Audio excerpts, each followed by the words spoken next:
Hello എല്ലാവർക്കും ഞങ്ങളുടെ ചാനലിലെ പുതിയ വീഡിയോയിലേക്ക് സ്വാഗതം. അപ്പോൾ ഇന്നത്തെ വീഡിയോയിൽ ILOE ഇൻഷുറൻസ് എങ്ങനെയാണ് റിന്യൂ ചെയ്യുന്നത് എന്നുള്ളതാണ് കാണിക്കുന്നത്.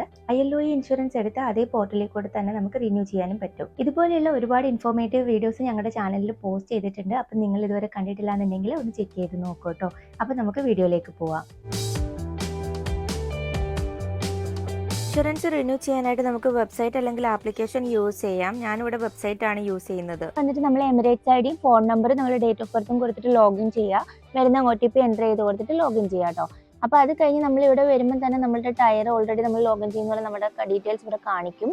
അപ്പം നമ്മുടെ കഴിഞ്ഞ വർഷത്തിൽ നിന്ന് എന്തെങ്കിലും മാറ്റങ്ങൾ വന്നിട്ടുണ്ട്, നമ്മുടെ ബേസിക് പേ വല്ല ഇൻക്രീസ് ഒക്കെ ആയിട്ടുണ്ടെങ്കിൽ മേലിൽ നമുക്ക് എഡിറ്റ് ചെയ്യാൻ വേണ്ടിയിട്ടുള്ള ഓപ്ഷൻ ഉണ്ട്. അപ്പോൾ അത് എഡിറ്റ് ചെയ്തിട്ട് നിങ്ങളുടെ റീസെൻ്റ് ആയിട്ടുള്ള ഡീറ്റെയിൽസ് ഒക്കെ കൊടുക്കുക. അത് കൊടുത്തു കഴിഞ്ഞിട്ട് നമുക്ക് ഇവിടെ താഴെ തന്നെ റിന്യൂ ചെയ്യാൻ ഓപ്ഷൻ ഉണ്ട്. ഇപ്പോൾ കറൻ്റ്ലി പേ ആനുവൽ ഓപ്ഷൻ മാത്രമാണ് കിടക്കുന്നത്. അപ്പം നമ്മൾ അത് കഴിഞ്ഞിട്ട് നമ്മൾ പേ നൗ എന്ന് കൊടുത്തിട്ട് ഇപ്പം നിങ്ങളുടെ ഡീറ്റെയിൽസ് ഒക്കെ എഡിറ്റ് ചെയ്യാനുള്ള ഓപ്ഷൻ ഉണ്ട്. അത് ഡീറ്റെയിൽസ് ഒക്കെ എഡിറ്റ് ചെയ്തിട്ട് പേ നൗ എന്നുള്ളത് കൊടുക്കുക. പേ നൗ കൊടുത്തിട്ട് നമുക്ക് പേയ്മെൻറ്റ് ചെയ്യാം. പേയ്മെൻറ്റ് ചെയ്ത് കഴിഞ്ഞിട്ട് ലാസ്റ്റ് ഇയർ ഒക്കെ നമുക്ക് ഇമെയിൽ വന്നായിരുന്നു.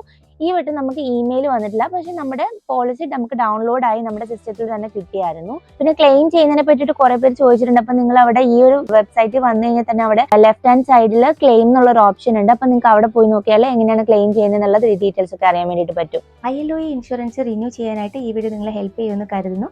അപ്പോൾ അടുത്ത വീഡിയോയിൽ കാണാം. ബൈ.